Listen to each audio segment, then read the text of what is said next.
একটি ছোট্ট শহর ছিল, যেখানে একটি প্রাচীন পুরনো ম্যানশন স্থাপন করেছিল। ম্যানশনটি বহু বছর ধরে পরিত্যক্ত ছিল এবং শহরের বাসিন্দারা বিশ্বাস করত সেখানে একটি ভূত বাস করে। তারা এই ভূতটিকে একটি রহস্যময় সুন্দরী বলে চিনত, যিনি ম্যানশনের পুরনো গৃহসজ্জার মাঝে হেঁটে বেড়াতেন এবং রাতে মৃদু গান গাইতেন।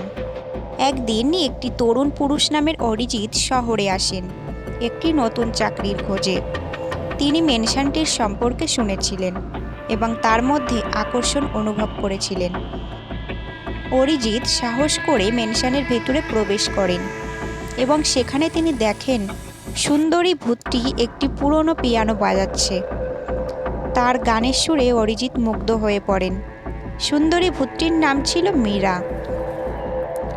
অরিজিৎ মীরার সঙ্গে কথা বলতে চেষ্টা করেন এবং দেখতে পান যে মীরা ছিল 1 শতাব্দী পুরনো একজন তরুণী, যিনি ম্যানশনের পূর্বের মালিকের মেয়ে ছিলেন। তার প্রেমিকের সাথে ঘটনার পরিণামে একটি দুঃখজনক ঘটনার পর তিনি এই ম্যানশনে আটকা পড়েছিলেন। অরিজিৎ এবং মীরার মধ্যে একটি মধুর বন্ধন গড়ে ওঠে। অরিজিৎ মীরাকে ম্যানশন থেকে মুক্ত করতে চেয়েছিলেন এবং মীরা অরিজিতের প্রেমে পড়েছিলেন। অরিজিৎ মীরাকে জানান যে তার ভালোবাসা তাদের দুটি জগতের সীমাবদ্ধতাকে অতিক্রম করতে পারে। অবশেষে অরিজিৎ এবং মীরা একটি প্রাচীন আনুষ্ঠানিক উৎসবের মাধ্যমে মীরাকে মুক্ত করার পদ্ধতি খুঁজে পান। তাদের ভালোবাসার শক্তিতে মীরার আত্মা শান্তি পায় এবং তিনি মুক্তি পান। মুক্ত হওয়ার আগে মীরা অরিজিতের সঙ্গে বিদায় নেন, কিন্তু প্রতিশ্রুতি দেন যে তিনি সবসময় তার হৃদয়ে থাকবেন। অরিজিৎ মীরার স্মৃতিকে সম্মান জানিয়ে ম্যানশনটি পুনরায় সাজান এবং সেখানে নিজের নতুন জীবন শুরু করেন।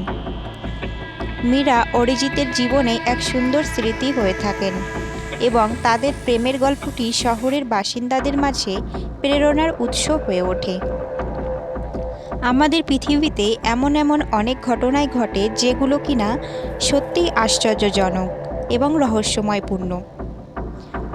বন্ধুরা, আপনারা যদি এমন গল্প শুনে থাকেন তাহলে অবশ্যই কমেন্ট করে জানাবেন, আর এই গল্পটি সম্পর্কে অবশ্যই আপনাদের মতামত কমেন্ট করে জানাবেন। ভিডিওটি যদি ভালো লেগে থাকে তাহলে অবশ্যই ভিডিওটি লাইক করে চ্যানেলটি সাবস্ক্রাইব করতে ভুলবেন না।